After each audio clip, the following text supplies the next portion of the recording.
الحمد لله رب العالمين والصلاة والسلام على أشرف الأنبياء والمرسلين. أما بعد فأعوذ بالله من الشيطان الرجيم من همزه ونفخه ونفثه. بسم الله الرحمن الرحيم. رب اشرح لي صدري ويسر لي أمري واحلل عقدة من لساني يفقهوا قولي. اللهم انفعنا بما علمتنا وعلمنا ما ينفعنا وزدنا علما. فبشر عبادي الذين يستمعون القول فيتبعون أحسنه. أولئك الذين هداهم الله وأولئك هم أولو الألباب.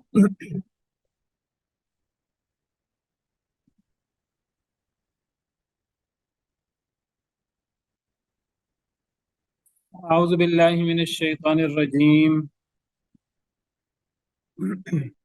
بسم الله الرحمن الرحيم. الله الذي خلقكم من ضعف ثم جعل من بعد ضعف قوة ثم جعل من بعد قوة ضعفا وشيبة يخلق ما يشاء وهو العليم القدير. اللہ الذی خلقکم من ضعف، اللہ وہ ذات ہیں جنہوں نے پیدا کیا تمہیں کمزوری سے. ثم جعل من بعد ضعف قوتا، پھر بنایا کمزوری کے بعد قوت. ثم جعل من بعد قوت ضعفا وشیبا، پھر اس نے بنایا قوت کے بعد کمزوری اور بڑھاپا. یخلق ما یشاء، وہ پیدا فرماتا ہے جو وہ چاہتا ہے.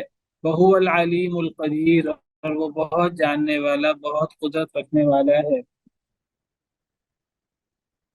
اللہ رب العالمین اپنی عظیم قدرت بیان فرما رہے ہیں. اللہ کی بڑی بڑی قدرتوں میں سے یہ ہے کہ اللہ نے اے انسانوں تمہیں کمزور پیدا کیا. جب انسان کمزور ہوتا ہے، بلکہ کوئی بھی چیز جو جس کو اللہ پیدا کرتا ہے تو وہ کمزور ہوتی ہے. کسی چیز کا پیدا ہونا اصل میں کمزوری پر دلالت کرتا ہے. اصل میں کسی چیز کا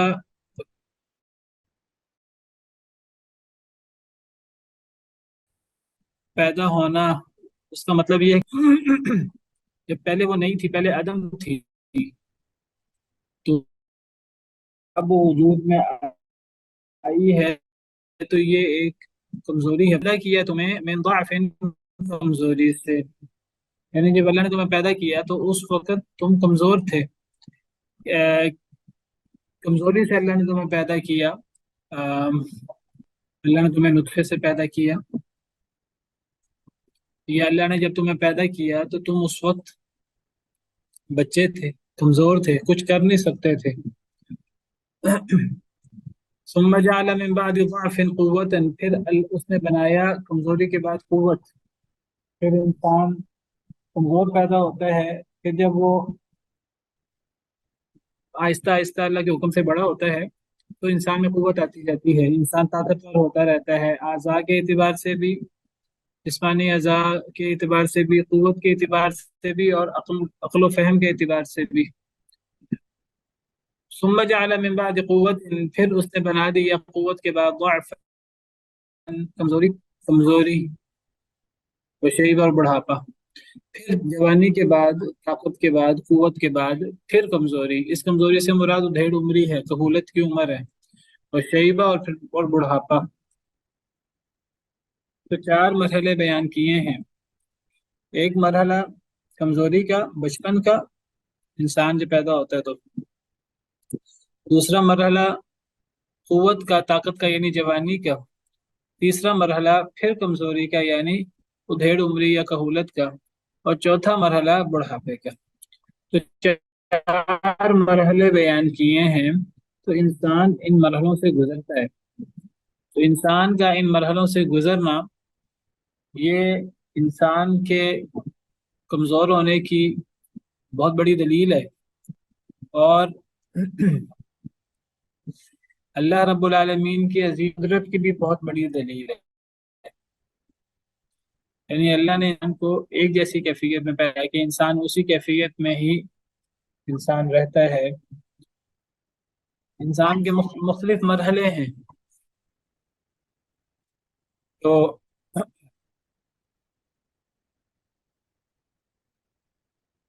ایک مرحلہ بچپن کا ہے، ایک مرحلہ جوانی کا ہے، ایک مرحلہ ادھیڑ عمری کا ہے، پھر ایک مرحلہ بڑھاپے کا ہے۔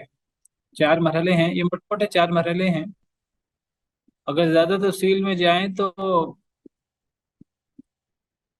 اور تقسیم ہے اور مرحلے ہیں۔ امام ابن کثیر دیگر مفسرین نے مزید مرحلے بھی بیان کیے ہیں جو قرآن کریم کی دوسری آیات سے ثابت ہیں۔ مثال کے طور پر سورہ مومنون میں اللہ رب العالمین مزید مرحلے بھی بیان کرتے ہیں۔ سورہ مومنون، اس میں دیکھیے آیت نمبر 12 سے لے کر آیت نمبر 16 تک۔ وَلَقَدْ خَلَقْنَا الْإِنسَانَ، گنی مٹی کے سے پیدا کیا، ثم جعلناه نطفة في قرار مکین، پھر ہم نے نطفہ سے علقہ جمع ہوا خون یا گوشت کا لوتھڑا، فخلقنا العلقة مضغة، پھر علقہ سے جمع ہوئے خون سے ہم نے پیدا کیا مضغة گوشت کا لوتھڑا، فخلقنا المضغة، پھر ہم نے گوشت کے لوتھڑے سے پیدا کیا عظاما ہڈیوں کو، فکسونا العظام لحما، پھر ہم نے پہنا دیا ہڈیوں کو گوشت، ثم انشأناه خلقا آخر، پھر ہم نے پیدا کیا اس کو یعنی انسان کو ایک نئی تخلیق میں، پھر انسان باقاعدہ ڈلیور ہوتا ہے، دنیا میں آتا ہے ایک نئی تخلیق میں۔ اس سے پہلے مختلف مرحلے ہیں رحم مادر میں، نطفہ ہے، نطفہ سے علقہ ہے، علقہ سے مضغہ ہے، مضغہ سے ہڈیاں ہیں، پھر ہڈیوں پر گوشت چڑھتا ہے، پھر ایک پورا انسان بن جاتا ہے، ایک نئی اس کی تخلیق ہوتی ہے، دنیا میں آتا ہے۔ فتبارک اللہ احسن الخالقین، بس بہت برکت ہے اللہ جو سب خالقوں میں سے سب سے بہتر، سب سے اچھا پیدا کرنے والا ہے۔ تو یہاں نطفہ کا ذکر ہے، اور نطفہ سے پیچھے مٹی کا ذکر ہے، اور یہ مٹی کے بھی مختلف مرحلے ہیں جو ہم سورہ روم میں پڑھ چکے ہیں۔ ہم نے اللہ تعالیٰ نے انسان کو تراب سے پیدا کیا، بعض آیات میں ہے اللہ تعالیٰ نے انسان کو من صلصال من حمأ مسنون کھنکھناتی مٹی سے پیدا کیا، اور بدبودار مٹی سے پیدا کیا۔ بعض آیات میں ہے کہ من طین، ہم نے انسان کو یعنی گیلی مٹی سے، کیچڑ والی مٹی سے پیدا کیا۔ بعض آیات میں ہے کہ ہم نے انسان کو من صلصال کالفخار، ایسی کھنکھناتی مٹی سے پیدا کیا جو ٹھیکری کی طرح ہے۔ وہ بھی مرحلے ہیں، وہ نطفہ سے بھی پہلے کے مرحلے ہیں۔ آپ سمجھیے سیدنا آدم علیہ السلام کے پیدائش کے مرحلے ہیں۔ اللہ نے مٹی کا پتلا بنایا، اس سے پہلے مٹی کن کن مراحل سے گزری، کن کن ہاتھوں سے گزری۔ سیدنا آدم علیہ السلام کو اللہ نے پتلا بنا کر ان میں روح پھونکی، وہ جیتے جاگتے انسان بن گئے۔ پھر آگے جو سلسلہ چلا ہے وہ پھر نطفہ سے، اور نطفہ سے علقہ، علقہ سے مضغہ، اور مضغہ سے ہڈیاں، عظام، اور پھر اس میں اللہ نے ہڈیوں کے پنجرے پہ گوشت چڑھایا ہے، اور پھر ایک نئی تخلیق کی صورت میں اللہ نے پیدا کر دیا ہے۔ پیدا ہونے کے بعد پھر مرحلے ہیں آگے۔ پھر مرحلے کیا ہیں جن کا ذکر یہاں ہے کہ بچپن ہے، کمزوری ہے، اور پھر لڑک پن ہے، اور پھر جوانی ہے قوت والا، پھر جوانی ہے، پھر اس کے بعد دوبارہ کمزوری ہے یعنی ادھیڑ عمری ہے، کہولت ہے، اور پھر بڑھاپا ہے۔ یہاں تک ذکر ہے چار مرحلوں کا سورہ روم جو ہم پڑھ رہے ہیں، لیکن یہی سورہ، اگر مومنون پہ واپس آ جائیں، ثم انکم بعد ذلک لمیتون، پھر تم اس کے بعد مر جاتے ہو۔ یہ مرنا بھی ایک مرحلہ ہے۔ یہ جو موت ہے یہ ان مرحلوں میں سے کسی بھی مرحلے میں آ سکتی ہے، یہ ضروری نہیں ہے کہ یہ مرحلے مکمل ہوں گے تو موت آئے گی۔